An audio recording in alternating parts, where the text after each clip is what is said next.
Hello, this is Miss L. I am here, and I am doing another interview with the lovely Miss, Matthew.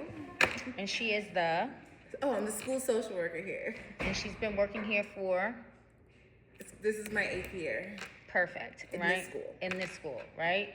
So I want to ask you. I'm doing a project. It's called Neurocation. It's looking at the way that children think about their learning, and using affirmations and that component of cell to build up their character. Because I know that if a child feels good about their work and what they're doing, it definitely makes a difference in terms of like how they perform in education. And maybe you can speak upon that as well. Do you see a connection between cell and children's learning? Yes, absolutely. I think the most important part in terms of social emotional learning and actual learning is we have to think about the times when kids are overwhelmed, when they're frustrated. You gotta think about when we learn to do any new task or any new job. For the most part, we doubt ourselves. We question our ability. We're different. We move different because it's something new. So think about children in that sense, like especially as a child. This is your first time experiencing first grade, second grade. This is the first time experiencing life in general. So I think, yes, it's very important because they have to have the skills needed to help them, like such things like affirmations, which has to be taught, right? Because it's not something that just comes naturally.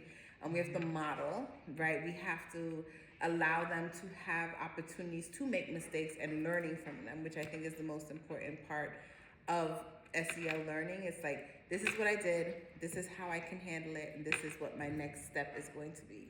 So absolutely, there's a direct connection between emotional learning and regular learning. It's learning. So Yes. absolutely. Yes, I see that as well.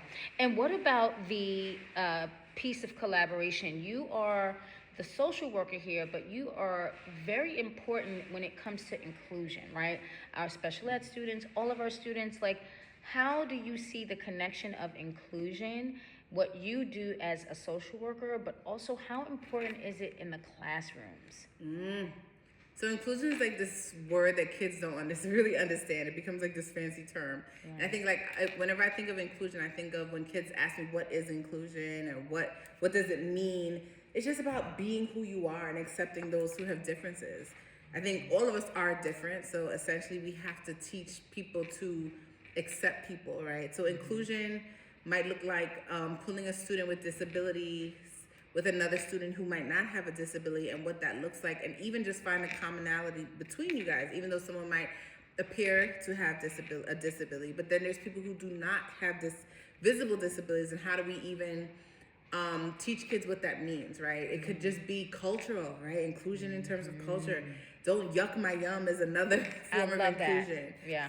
We have so many ways to include people, but in our bigger context of the world, it's important to teach them because in our world we're learning that it's so much division that's happening, and they're seeing it. So in school, it's like that doesn't exist here. We're all here for the same reason, the same purpose. Safety, making sure your voice is heard. So all of those things fall under inclusive learning. Yes, yes. And there's been a huge medical model with, in particular, students with disabilities or children who are neurodivergent or different. There's in history, there's been a thing where, they'll medicate them. So let's just medicate this student because the student has a learning or cognitive disability, or this student is disabled, and so maybe they can't walk. So we're not going to really call on them as much because if you're disabled in that way, you must be disabled mentally. How do you feel about that, especially from you being a counselor, like, and all of the medication and medical, the way that they just sort of cap these students as like a number and something to be dismissed? Right. I think this is a controversial conversation, but I'm gonna keep it real. I think for me, I think in my route and the way that I've learned, I think if you're doing medication management, there has to be some kind of other component to it, like therapy or someone monitoring you and your progress. It can't just be Medicaid. And that before we get to medication, what are the boxes that we checked Right. to help support this child I hate the word normal too. Just fit into society, fit in at home, be able to function without dysfunction, right? Also, just a little side note, like sometimes we have to believe in science. That's the other half of it, right? Yeah. Science has proven to us that there is a cure for things, right? And when you get to that point where it's like, I've tried everything, I would like to tell my clients and just people in general, like, let's believe in science. Let's believe in it. Let's try things in small dosages. And medication, for one person, may be the first thing that's needed immediately. And for another child, it's like, I'm going to take half of this dose to see what happens. Right. So I think, like, I believe in therapy. And I think talking it out, some kids don't talk in therapy, right? Sometimes therapy might look like we're playing in a dollhouse, right? But slowly, once that trust and that therapeutic alliance is there, they're able to share how they're feeling, or maybe the kid that I see in session is not the kid that you see at home, right? So it's like, those are things that we got to think about when we think about medication management, or just pushing the idea of medication. What's the difference, you know? Right. Last question is about collaboration, because you do tend to work as a service provider. You collaborate a lot with educators. How important is collaboration to the health and the functionality of students? I just sit on that. It's important. I feel like some people, we can't work in silos. Yeah, right. And I think a lot of the times teachers feel like they're working in silos, but essentially you have a team backing you, right? That's why I'm here. I have an open door policy. Collaboration looks like, let me learn and understand this teacher and their teaching style. I'm never gonna just say like, this is what you should do, da, da, da. But also it's important, like, to get a different perspective. Like, my perspective is completely different from teachers. Then I learned so much from teachers too. It's like, oh, okay, I see where you're going with this idea.